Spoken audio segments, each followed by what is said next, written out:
Cameroun, au tribunal, plus de 570 millions de FCFA détournés au ministère de la Justice.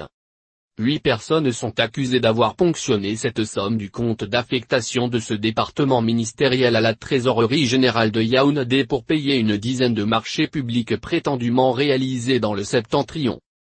Selon le journal d'enquête Kalara du lundi 20 février 2017, 573 millions FCFA ont été détournés au ministère de la Justice, mi-injustice.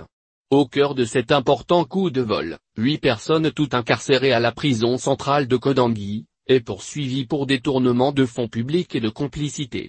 Pour leur passage inaugural devant la barre le 15 février dernier au tribunal criminel spécial, TCS, les accusés ont tous ou presque plaidé non coupables, excepté 2 qui n'ont pas pu s'attacher les services d'un avocat. À en croire M. Donou David, juge d'instruction dans cette affaire, chacun des protagonistes est impliqué soit dans la conceptualisation, soit dans l'exécution du projet mafieux perpétré en 2015. En effet, tout est parti des constats effectués au cours du mois d'août 2015 par le régisseur du compte du mi-injustice à la Trésorerie générale de Yaoundé. Il a été découvert que ce compte a été débité de plusieurs centaines de millions FCFA, en paiement d'ordre de virement prétendument émis par Laurent Esso.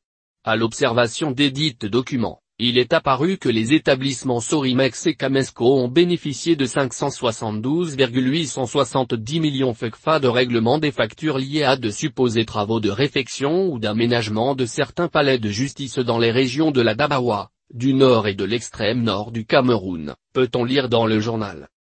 Par ailleurs, selon le juge d'instruction, la suspicion portée sur les 2 gestionnaires du dit compte est justifiée, parce qu'ils ont volontairement omis de se conformer au processus de traitement des dossiers qui intègre le contrôle systématique de la conformité de la signature de leurs donateurs, avec le spécimen dont ils étaient les détenteurs.